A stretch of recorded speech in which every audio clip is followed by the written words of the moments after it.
Hey everyone, welcome back to the channel. I'm Vincent, and if you've been thinking about packing up your laptop and moving to Greece this year, I need you to watch this entire video before you book a single flight. Because Greece just made a massive change to how this visa works, and if you plan your move the old way, based on outdated blog posts or advice from someone who did this 2 years ago, you could end up stuck, or worse, denied entry with nowhere to go. So today, I'm breaking down everything you need to know about the Greece Digital Nomad Visa in 2026. The real income numbers, the documents, the exact steps, and the tax benefit that most people don't even realize exists. Let's start with the basics, for anyone who's completely new to this.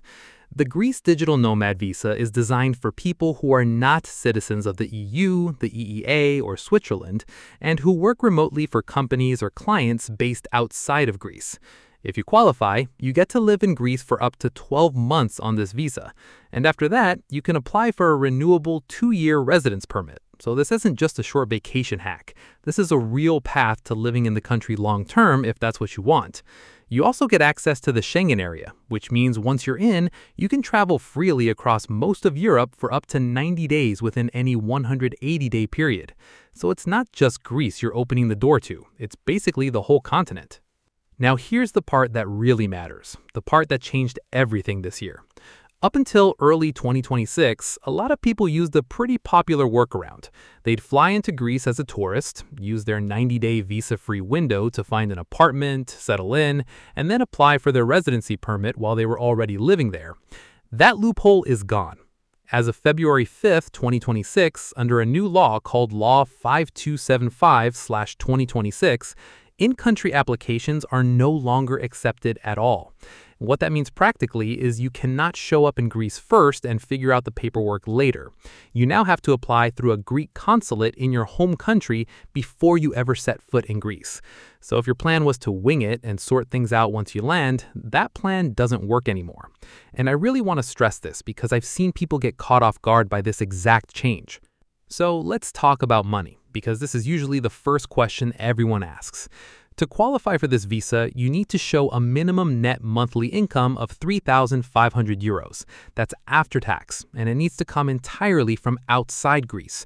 So no working for Greek companies or taking on Greek clients while you're on this visa. It has to be foreign-sourced income. Now, if you're bringing family with you, the number goes up.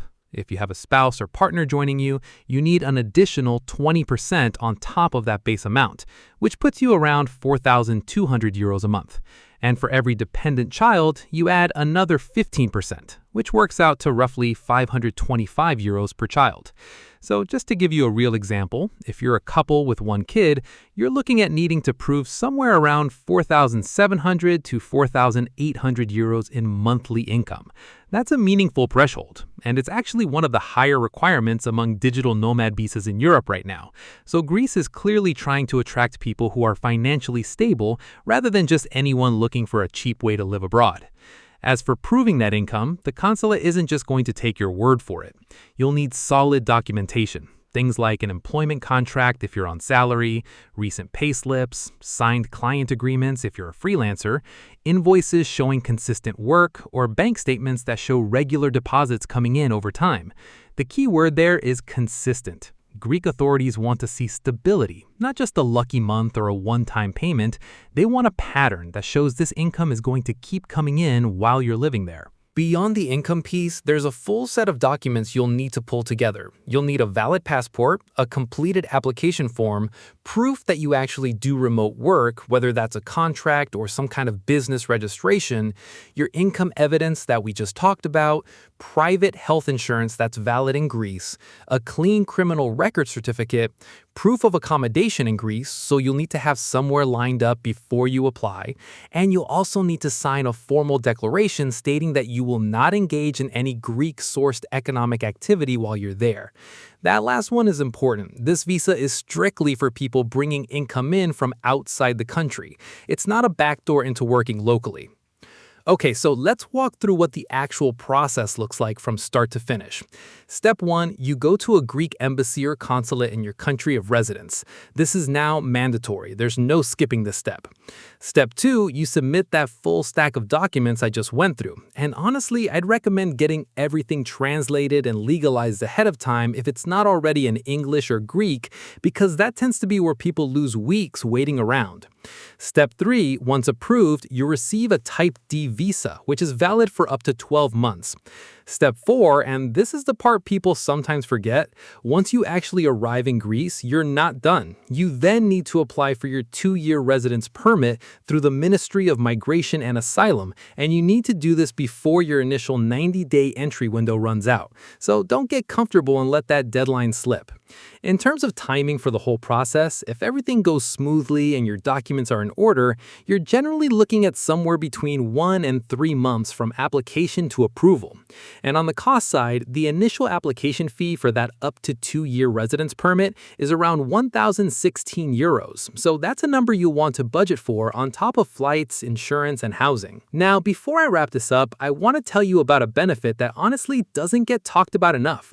If you transfer your tax residency to Greece and you meet the eligibility requirements, you can qualify for a 50% reduction on your income tax, and that benefit can last for up to 7 years. That's a pretty significant financial incentive if you're planning to actually settle in for the long haul, rather than just testing the waters for a year.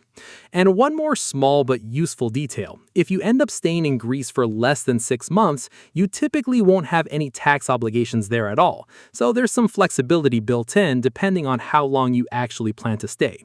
So to bring it all together, here's what you're really walking away with today. Greece is still one of the most attractive digital nomad destinations in Europe. You've got the Mediterranean lifestyle, a lower cost of living compared to a lot of Western Europe, and access to the entire Schengen area. But the process changed in a real way this year. You have to apply from outside the country now. You need at least 3,500 euros a month in verifiable income, and you need to have your documents fully in order before you ever book that flight. If you're serious about making this move, start pulling your paperwork together now, because between gathering documents, getting them translated, and waiting on consulate processing, this isn't something you want to leave until the last minute. If this video helped you out, drop a like, subscribe if you're not already, and let me know in the comments which country you want me to break down next, because I've got a lot more of these visa guides coming. I'm Vincent, thanks for watching, and I'll see you in the next one.